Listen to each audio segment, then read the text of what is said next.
आज से जुड़ जाओ, वृंदावन में इंजन है, यहीं से जुड़ जाओ, तुम डिब्बा हो, मैं परिवार सहित कल्याण हो जाएगा। राधा राधा राधा राधा। हमारी बात मान लो, ये एक हवा आई है, इसमें जितने बह गए, एक हवा आई है, एक समय भगवान ने दिया, एक भगवान ने कृपा की है। इस समय जो जन हमारी बात मान लेगा कल्याण को प्राप्त हो जाएगा। पक्की बात समझ लो, ये भगवान की कृपा से एक हवा आई है जो तुम्हारे मंगल के लिए है, और हवा निकल गई, फिर निकल गई। ये केवल हवा, अभी इस समय इतना महत्व आप नहीं देंगे क्योंकि माया का ऐसा पहना पड़ा है कि आप महत्व नहीं दे पाएंगे। एक बाबा जी है, एक संत है, लेकिन अगर ये मानकर कि मेरे कल्याण के लिए भगवान ने अवसर दिया है, हमारी बात मान लोगे तो आपका कल्याण हो जाएगा। आज से राधा राधा जपो, आज से देख लो, अगर कोई दुख आपको प्राप्त करे तो बताना।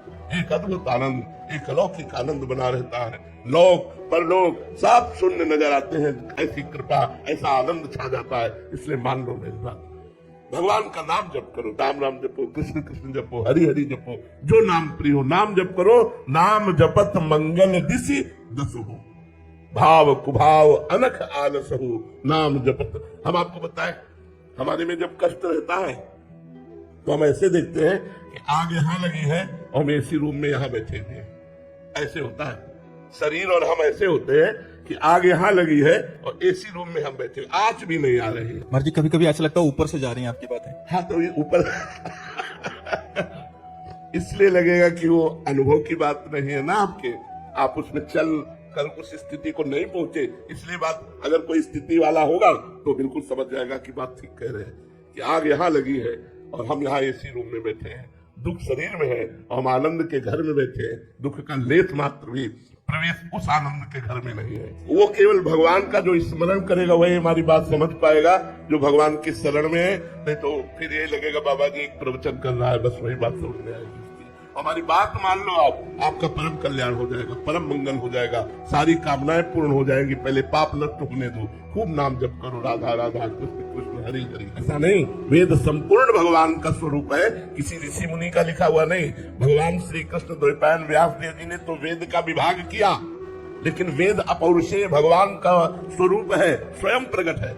वेदवाणी लिखी नहीं गई, वेदवाणी स्वयं प्रकट हुई है और स्वयं भगवान के स्वरूप का वर्णन करती है और पूर्ण भगवान के स्वरूप का वर्णन करती है। फिर भी वेद कहता है नेति नेति, इतना नहीं, क्योंकि वो अनंत महिमाशाली भगवान को शब्दों में नहीं बांधा जा सकता। हमारी वैसे ही हमारी जो रसमयी ग्रंथ है महाराज जी आचार्य द्वारा वर्णित, वो भी उनका भी रहस्य। हाँ, इसीलिए जो रस ग्रंथ है इनके अर्थ नहीं पढ़ने चाहिए। अर्थ पढ़ोगे तो तुम्हें संसारिक बुद्धि होने के कारण संसारिकता भाग सकती है। इनका जब आप स्थिति आएगी और जब इनका हृदय में भावार्थ प्रकट होगा तब आपको रोना आएगा, रोना आएगा। अभी तो संसारिकता नजर आ सकती है, जो प्रियालाल की केली है, विलास है। इसीलिए चतुरासी जी, केलीमाल जी, महावाणी जी इनके अर्थ को ना पढ़े, चतुरासी जी का गायन करे, सिद्ध मंत्र है।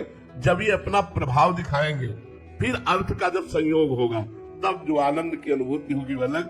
नहीं तो संसारिक बुद्धि होने के कारण संसारिकता आ सकती है अर्थ पढ़ने से। इसलिए भावार्थ में पहुंचना चाहिए, खूब पदों का गायन करना चाहिए, अर्थ नहीं पढ़ना चाहिए। जो लीला के पद हैं उनका गान केवल करना चाहिए। गान करने से जब हृदय भाव देश में प्रवेश करेगा तब उनका अर्थ समझ में आएगा, ऐसे नहीं। लंबे समय तक उसी का गायन करना। हाँ, उस लंबे समय तक फिर तो निहाल कर देंगे, निहाल कर देंगे। श्याम श्यामा प्रगट प्रगट अक्षर निकट प्रगट रस स्रवत अति मधुर बानी, सो जुबानी रसिक नित्य निस दिन रटत कहत और सुनत रस रीत जानी, ताहि तजी और गाउन कबहू कछु प्राण रमि रही हरिवंश बानी। जहाँ प्राण रमि रही हरिवंश में, वो आगे का विषय है। इसलिए हमें लगता है कि आप चतुरासी जी गायन करें। सुधा निधि के कुछ श्लोक ऐसे हैं जो सिद्धांत के अंत पढ़ लीजिए, केलीमाल जी का गायन करें, इसके गायन से निकुंज मिल जाएगा। और निकुंज का रस रीति कहत और सुनत रस रीति जानी। अगर आप खूब गान करोगे, खूब सुनोगे तो श्रवण सुनत प्रापक रति राधा पद अम्बुज सुकुमार। चतुरासी जी को अगर आप श्रवण करोगे तो बहुत जल्दी किशोरी जी के चरणों में प्रेम हो जाएगा, और प्रेम जब हो जाएगा तब इसका सही अर्थ समझ में आएगा। चतुरासी जी का ये प्रेम वाणी, चतुरासी जी को हितवाणी कहते हैं, मतलब प्रेम वाणी है ये। जब तक प्रेम नहीं आएगा तो शब्दार्थ से चतुरासी जी को नहीं समझ सकते।